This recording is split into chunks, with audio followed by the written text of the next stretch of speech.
آخر کار وہ لوگ جو ہمزاد کو مسخر کرنے کے متمنی ہیں ان کے لیے ایک مجرب عمل ہمزاد پیش کر رہا ہوں۔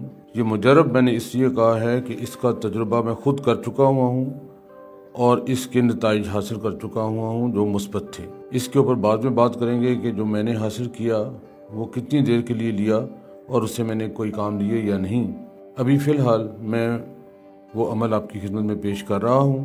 اس کے لیے خصوصی طور پر نوٹ یہ کیجئے کہ یہ عمل بعد نماز عشاء کسی وقت قبلہ شریف کے رخ میں کھڑے ہو کر دیوار پر اپنے سائے پر نظر جما کر یہ عمل 382 مرتبہ پڑھنا ہے۔ توجہ خصوصی طور پر ہمزاد کے حوالے سے ہو کہ ہمزاد آپ کا سامنے آئے اور پیش ہو۔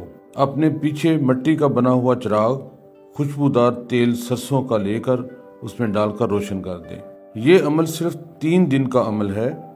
تیسرے دن ہمزاد حاضر ہوگا۔ اگر سوء اتفاق یا آپ کی کنسنٹریشن میں کمی کی وجہ سے، ارتکاز فکر کی وجہ سے جو اس میں کمی ہو، حاضر نہ ہو سکے تو 3 یوم مزید جاری رکھیں۔ 9 دن انتہا ہے۔ 9 دن کے اندر وہ پیش ہو جائے گا۔ ایک خالی صاف و پاک خوشبودار شیشے کی بوتل بما ڈاٹ اپنے پاس رکھیں۔ جب وہ حاضر ہو تو اس کو حکم دیں کہ وہ اس بوتل میں اترے۔ جب اس میں اتر جائے تو ڈاٹ لگا کر اس سے بلانے کی ترکیب دریافت کریں اور عہد و قسم کے طریقوں کو پورا کر لیں۔ اس کے بعد بوتل کا منہ کھول دیں، وہ چلا جائے گا۔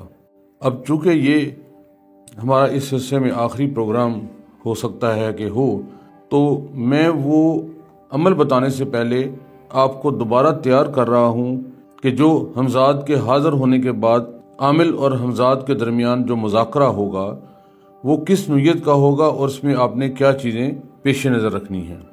اس کے آخر میں وہ عمل بتا دوں گا۔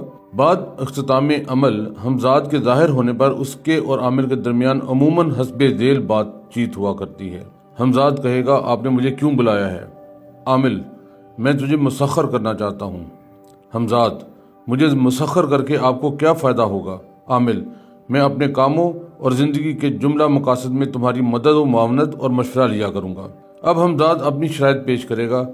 بس یہی وقت ہوشیاری کا ہوتا ہے، کوئی ایسی شرط قبول نہ کریں جو پوری نہ کر سکیں۔ اگر کوئی ایسی شرط پیش کرے، کہو میں اسے نہیں کر سکتا، دوسری بتاؤ، تب وہ اور بتائے گا۔ اسی طرح رد کرتے چلے جاؤ حتیٰ کہ ایسی تجویز پر فیصلہ ہو جائے جو عامل کے لیے آسان ہو۔ اس وقت عامل بااختیار ہوتا ہے، جو چاہے بنوا سکتا ہے۔ بعض ہمزاد تیز طبیعت کے ہوتے ہیں اور تسخیر ہونے کے وقت عامل کو دھمکاتے اور گستاخی سے پیش آتے ہیں۔ ایسی حالت میں عامل کو واجب ہے کہ اپنا رعب و وقار قائم رکھے اور ان کا جواب پتھر سے دے۔ ہمزاد سخت جواب پائے گا تو خود بخود نرم ہو جائے گا۔ یاد رکھیے کہ آپ اس وقت طاقت کے پورے طریقے سے اختیار میں ہوں گے۔ جب ہمزاد نرم ہو جائے تو وہ عاجزی سے پیش آئے گا۔ مناسب ہے کہ اس وقت ہمزاد سے کوئی نشانی لے لی جائے جو اس بات کا ثبوت ہو کہ وہ ہمارا ہلکا بگوش ہو گیا ہے۔ الغرض جب شرط طے ہو جائے تو عامل کا کام ہے کہ وہ اپنی شرائط پیش کرے۔ مثلا جو بھی عمر یا وقت مقرر کرنا چاہتا ہے اس کا وعدہ لے کہ میں جب تک نہ بلاؤں میرے پاس مت آنا، نہ ہی مجھے تنگ کرنا۔ صرف اس وقت آؤ جب وہ اسم یا آیت پڑھوں جس سے تم نے مسخر کیا ہے۔ وعدہ لے کہ میری حاضری یا غیر حاضری میں میری اولاد، بیوی، رشتہ دار، دوست احباب کو کسی قسم کا نقصان نہیں پہنچاؤ گے اور نہ ہی انہیں خوف زدہ کرو گے۔ وعدہ لے کہ میرے ہر حکم کو مانو گے، میری تابعداری کرو گے اور میرے ساتھ ایک ہمدرد دوست کی حیثیت سے برتاؤ کرو گے۔ وعدہ لے کہ میرے دین و مذہب اور وطن و ملک کی پاسداری کرو گے، ہمہ وقت ان کی خدمت کے لیے کوشاں رہو گے۔ حقوق العباد میں میرے ساتھ مل کر بڑھ چڑھ کے حصہ لو گے۔ وعدہ لیں کہ بے کس، یتیم، غریب، مصیبت زدہ، مظلوم، حاجت مند، مریض اور ایسے دوسرے ضرورت مند انسانوں کی خدمت کرو گے، ان کی مشکلوں کو حل کرنے میں میری مدد کرو گے۔ وعدہ لیں کہ میرے علم اور تعلیم میں اضافہ کرو گے اور میری معاونت کرو گے۔ وعدہ لیں کہ میرے روزگار و کشادگی رزق میں میری معاونت کرو گے۔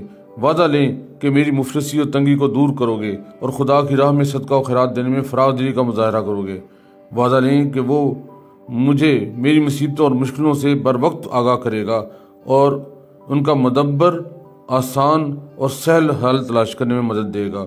واضح لیں کہ مجھے میری بیوی، اولاد، بہن بھائیوں، رشتہ داروں اور دوست احباب کے حالات سے باخبر رکھے گا۔ واضح لیں کہ مجھے عوام و خلق، حاکم و عمرہ، وزراء و افسران اور دیگر حکومتی عہدہ داران میں مقبول و ہر دل عزیز بنانے میں میری معاونت کرے گا۔ دوستوں، رشتہ داروں اور دیگر احباب کے دل میرے لیے مسخر کرے گا۔ یہ کچھ مختصراً میں نے آپ کو بتا دیا ہے جو آپ کے ذہن میں ہونا چاہیے۔ اب میں وہ عمل پڑھنے لگا ہوں۔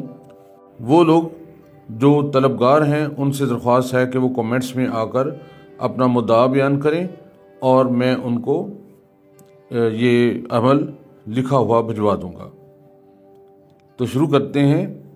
میں نے دوبارہ کہا تھا نماز عشاء کے بعد کسی بھی وقت قبلہ رو ہو کے کھڑے ہونا ہے، دیوار پر اپنا سایہ بنا کے نظر جما لینی ہے اس سائے کے اوپر، اور 382 مرتبہ یہ عمل پڑھنا ہے۔